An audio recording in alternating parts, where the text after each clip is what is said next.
Assalamualaikum warahmatullahi wabarakatuh. Salam rahayu, rahayu, rahayu. Jumpa lagi dengan saya di channel Edi Sauler Tutorial.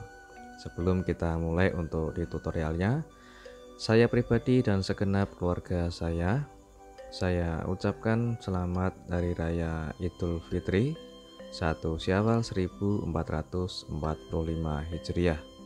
Mohon maaf lahir dan batin ya teman-teman.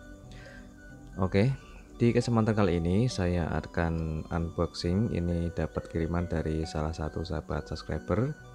Beliau asal Tasikmalaya, Jawa Barat. Dan juga sebelumnya beliau sudah konsultasi via WhatsApp untuk menanyakan kerusakan handphone ini, yaitu Poco X3 Pro teman-teman. Dengan kondisi bilangnya itu awalnya terakhir tiba-tiba mati dan tidak bisa dicas. Saya coba untuk cek kembali menggunakan USB tester atau USB dokter, hanya menandakan di angka 0,02 ampere saja. Jadi handphone mati total dan tidak bisa dicas dan tidak ada respon sama sekali. Oke, kita lanjut untuk proses pembongkaran, yaitu tujuannya untuk pengecekan lebih dalam teman-teman. Kita buka di bagian backdoornya dulu dengan kita bisa menghangatkan backdoornya menggunakan alat separator atau menggunakan blower atau solder uap untuk mempermudah pembongkaran backdoornya. Untuk handphone setelah saya bongkar backdoornya masih segel ya teman-teman, jadi handphone ini belum pernah diservis sekalipun. Oke, kita lanjut untuk membuka penutup mesin dan kita buka soket baterai, soket fleksibel mainboard dan juga fleksibel LCD nya. Kita selanjutnya siapkan alat multitester untuk mengetahui pergerakan voltase pada jalur chargernya, yaitu hambatannya masih normal teman-teman. Tapi kalau dicas itu sama sekali tidak ada respon dan handphonenya mati total ya teman-teman. Kita lanjut untuk pengecekan menggunakan yaitu power supply. Oke, kita gunakan power supply untuk kita deteksi yaitu kondisi mesinnya. Oke, kita coba untuk tekan tombol power dan perhatikan pada jarum ampere yang ada di power supply. Saya tekan tombol power hanya mentok di 1 ampere dan jarumnya hanya gantung ya teman-teman. Kalau jarum power supply itu gantung saat kita menekan tombol power, itu positif, biasanya kerusakan ada di CPU. Oke, kita lanjut untuk proses pengerjaannya. Di tahap ini kita buka lapisan yang menutupi di bagian IC CPU-nya teman-teman. Dengan hati-hati, jika kalian tidak mau ribet, kita bisa langsung mengelupas atau membuka stiker atau logam yang menutupi IC-nya teman-teman. Tapi kalau bisa kita lepas atau kita buang, hanya cukup di bagian IC CPU-nya. Kita langsung saja untuk proses yaitu pengangkatan atau kita angkat di IC RAM dan CPU-nya. Kita klik dulu di bagian lem yang ada di sekeliling IC-nya teman-teman. Dengan cara menggunakan blower atau solder uap dengan suhu panas sedang di angka 2,5 sampai 3 teman-teman. Kita potong atau kita kerik dulu, yaitu tujuannya untuk membuang lem yang ada di samping IC. Jika sudah kita kerik untuk menghilangkan lem di bagian samping IC, untuk setelan blower kita naikkan sedikit, yaitu di angka 3,2 maksimal 3,5. Tapi kalau bisa hanya cukup 3,2 saja atau 3,250 ya teman-teman. Oke, dengan cara kita putar ujung blower di sekeliling IC-nya, tujuannya agar IC panasnya bisa merata dan lebih mudah untuk kita angkat. Tapi kalau masih sulit itu jangan dipaksa teman-teman. Jika sudah ada celah kita angkat pelan-pelan. Untuk IC RAM-nya kita simpan dulu dan selanjutnya kita angkat di bagian IC CPU-nya. Oke, dengan cara metode yang sama, kita blower dengan cara kita putar ujung blowernya ke seluruh IC atau di bagian IC CPU-nya. kita bisa memberi tanda di bagian timah yang ada di bagian atas CPU. Itu kita bisa tekan secara halus. Jika timahnya itu sudah matang, otomatis biasanya IC sudah siap kita angkat, tapi jangan terlalu buru-buru teman-teman. Jadi kita cari celah dulu seperti ini, kita masukkan untuk pisau atau alat congkel CPU. Dengan hati-hati kita cari celah pelan-pelan saja teman-teman, tidak usah terlalu buru-buru. Jika masih keras, kita coba untuk blower ulang, dan sambil kita mencari celah seperti ini. Kita masukkan alat congkelnya dengan hati-hati. Jika masih keras, jangan dipaksa teman-teman. Jika sudah mendapatkan celah seperti ini, kita angkat pelan-pelan IC CPU-nya. Oke, jika sudah terangkat, kita dinginkan sebentar di bagian mesin maupun di bagian IC-nya. Dan selanjutnya kita bisa menambahkan flux sedikit atau secukupnya saja, menggunakan juga di bagian timah pasta atau timah cair, yaitu tujuannya untuk meratakan di bagian timah yang ada di PCB atau di bagian pin kaki CPU yang ada di bagian PCB. Untuk panas pada solder, saya menggunakan panas di angka 350 teman-teman. Ini tujuannya untuk meratakan di bagian timah yang ada di PCB, dan juga meratakan atau menghilangkan sisa-sisa lem yang ada di bagian CPU-nya atau di bagian pin kaki CPU yang ada di PCB. Dengan hati-hati untuk menekan soldernya secara halus ya teman-teman. Jadi menggunakan feeling atau perasaan saja, menekannya jangan terlalu keras. Kalau terlalu keras itu nanti bisa menyebabkan luka pada PCB. Oke, jika sudah kita membersihkan di bagian PCB, kita bersihkan juga di bagian IC RAM-nya ya teman-teman. Kita tambahkan flux sedikit dan bisa menambahkan timah pasta atau timah cair untuk meratakan timah yang ada di bagian IC. Selanjutnya kita bersihkan sisa lem yang ada di bagian IC teman-teman. Dengan hati-hati, kita bisa menggunakan alat blower sebagai alat bantu atau sebagai penghangat untuk mempermudah, yaitu menghilangkan sisa lem yang ada di bagian IC-nya. Untuk panas blower yang sedang saja jika proses seperti ini, dan juga menggunakan good wick untuk meratakan timah yang ada di bagian IC. Untuk memaksimalkan pengerjaan, kita bisa menambahkan timah cair ke bagian IC, lalu kita ratakan menggunakan alat congkel pisau dengan hati-hati ya teman-teman. Sambil kita blower untuk meratakan timahnya. Ini tujuannya untuk memberikan timah di bagian IC agar mudah kita cetak ya teman-teman. Jika sudah bersih IC-nya dan sama rata pin kaki IC-nya, kita gunakan alat BGA atau plat BGA untuk cetak ulang, dan kita kasih timah secukup saja dan kita blower. Oke, setelah selesai kita cetak, kita tambahkan flux sedikit dan kita blower sebentar teman-teman. Tujuannya agar lebih matang untuk pencetakannya. Oke, selanjutnya untuk di bagian IC CPU, kita bersihkan di bagian sisa timah yang ada di IC dengan cara metode yang sama ya teman-teman, yaitu memberikan flux secukupnya saja dan kita berikan timah pasta. Dan di baliknya, ini adalah baliknya, yaitu juga berpola, yaitu yang menyatukan di bagian IC RAM ya teman-teman. Kita juga membersihkan di bagian ini dan juga meratakan di bagian pin kakinya. Untuk di bagian CPU, jika masih ada sisa lem harus kita bersihkan seperti ini. Dengan metode yang sama, menggunakan blower dengan panas secukupnya saja, yaitu menggunakan panas suhu sedang di angka 2,5 sampai 275. Oke, jika sisa lem sudah kita bersihkan, kita ratakan menggunakan good wick di bagian pin kaki yang ada di bagian IC-nya. Dengan hati-hati, menggunakan good wick juga jangan ditekan secara kasar atau keras ya teman-teman, agar di bagian pin kaki IC-nya tidak rusak. Oke, kita lanjut tambahkan timah pasta ke bagian pin kaki IC CPU-nya. dan kita ratakan menggunakan alat pisau atau alat congkel CPU. Dengan hati-hati, ini tujuannya untuk mempresisikan timah atau mempresisikan pin kaki IC CPU-nya agar lebih mudah untuk kita cetak ya teman-teman.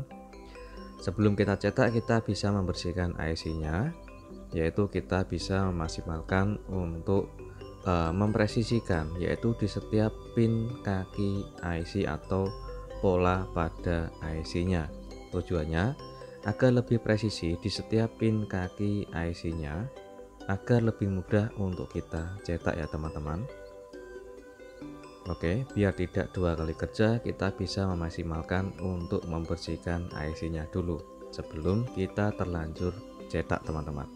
Oke, setelah kita selesai untuk membersihkan IC CPU-nya, selanjutnya kita siapkan untuk plat BGA atau plat cetak IC.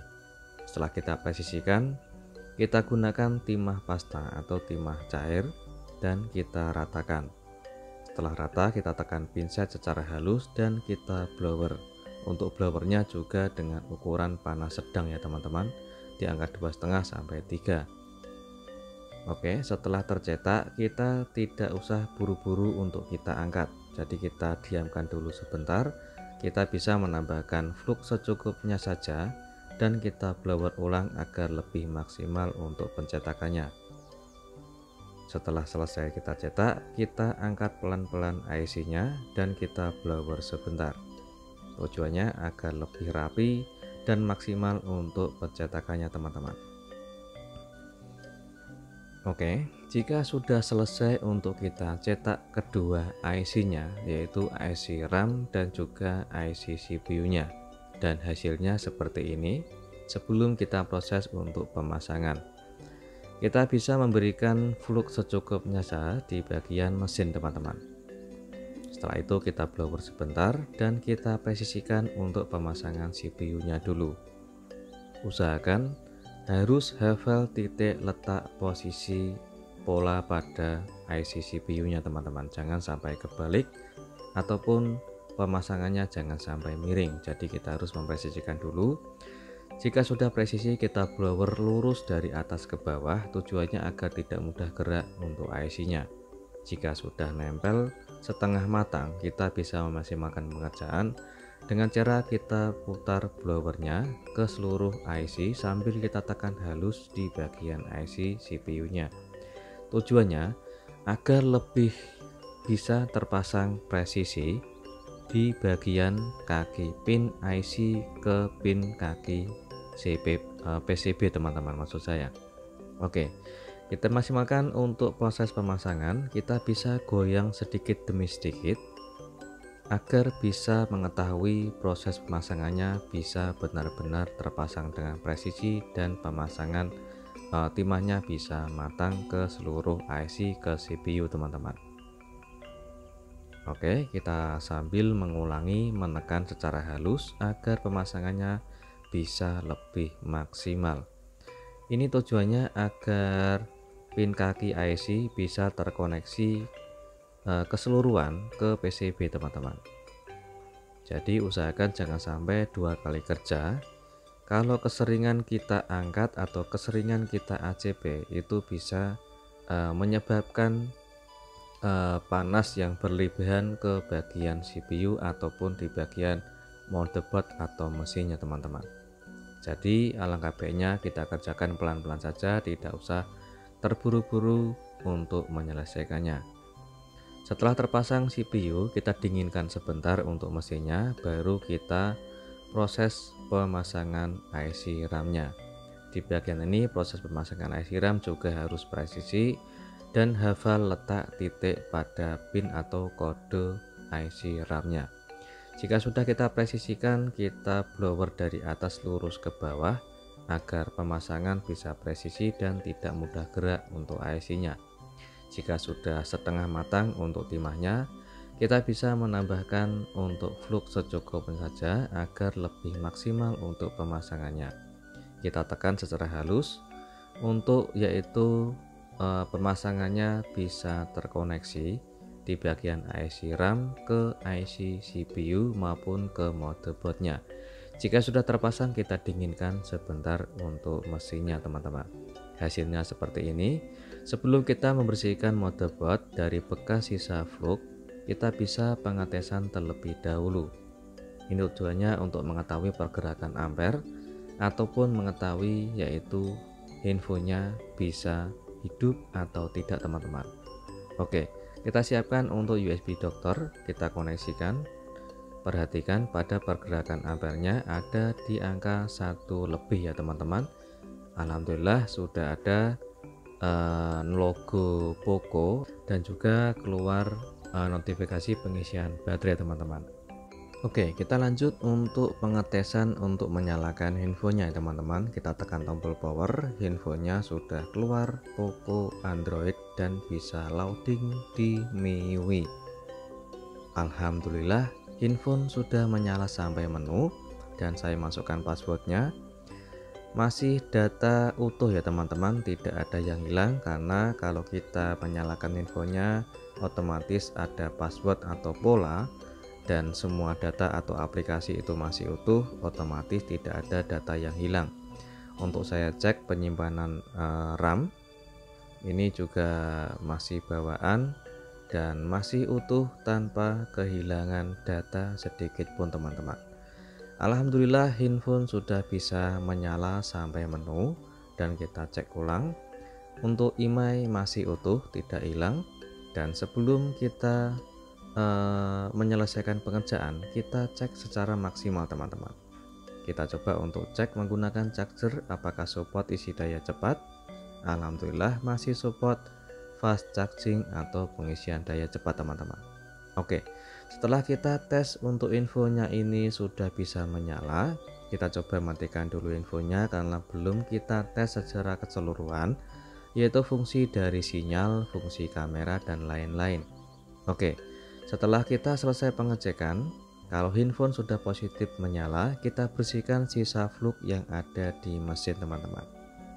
Usahakan bersihkan sebersih mungkin di bagian motherboard atau mesinnya agar mesinnya itu kering, tidak lengket bekas dari sisa flux. Sudah kering dan bersih, kita bisa menambahkan yaitu thermal pasta atau pendingin IC teman-teman.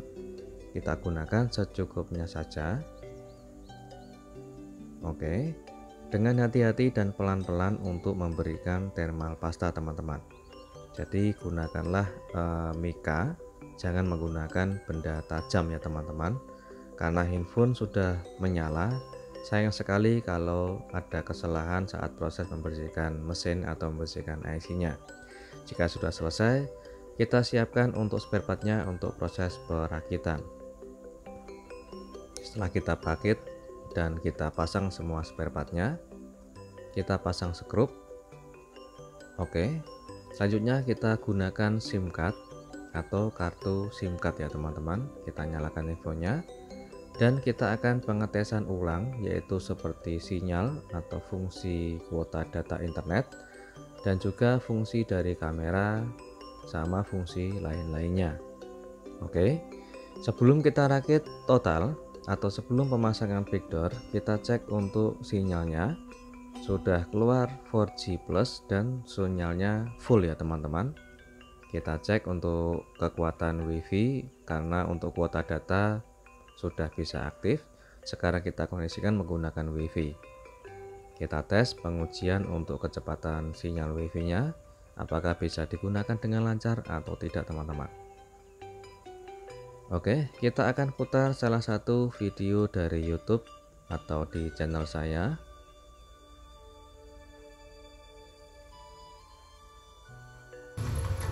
Deposit, saya buka deposit. Top up akun dengan rupiah atau mata uang lainnya. Alhamdulillah handphone sudah bisa menyala dengan normal.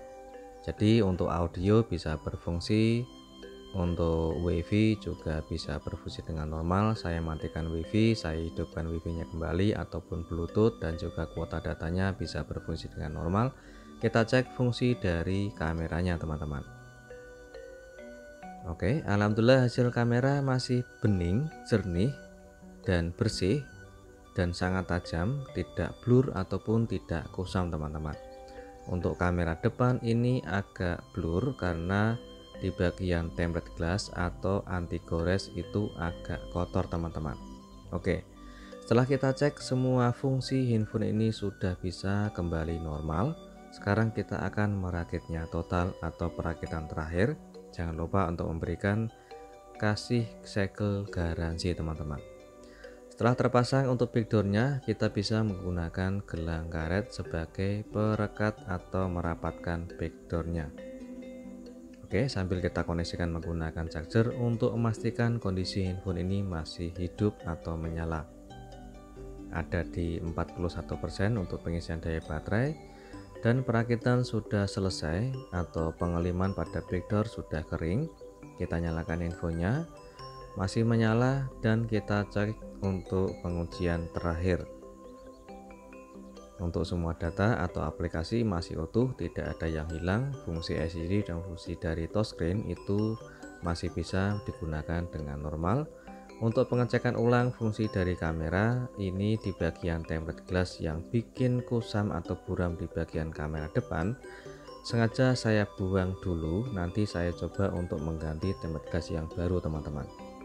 Perhatikan perbedaannya setelah saya membersihkan lensa atau di bagian kaca touchscreen-nya, atau saat saya melepas di bagian tempered glass-nya. Sudah kembali jernih, bersih, dan tidak kusam atau tidak blur seperti awal tadi, karena ada bagian tempered glass yang agak kotor teman-teman, atau agak kusam. Oke, fungsi kamera dan fungsi lainnya sudah bisa berfungsi dengan sangat normal kembali, dan semoga bermanfaat. Jumpa lagi di tutorial berikutnya. Assalamualaikum warahmatullahi wabarakatuh. Salam rahayu, rahayu, rahayu.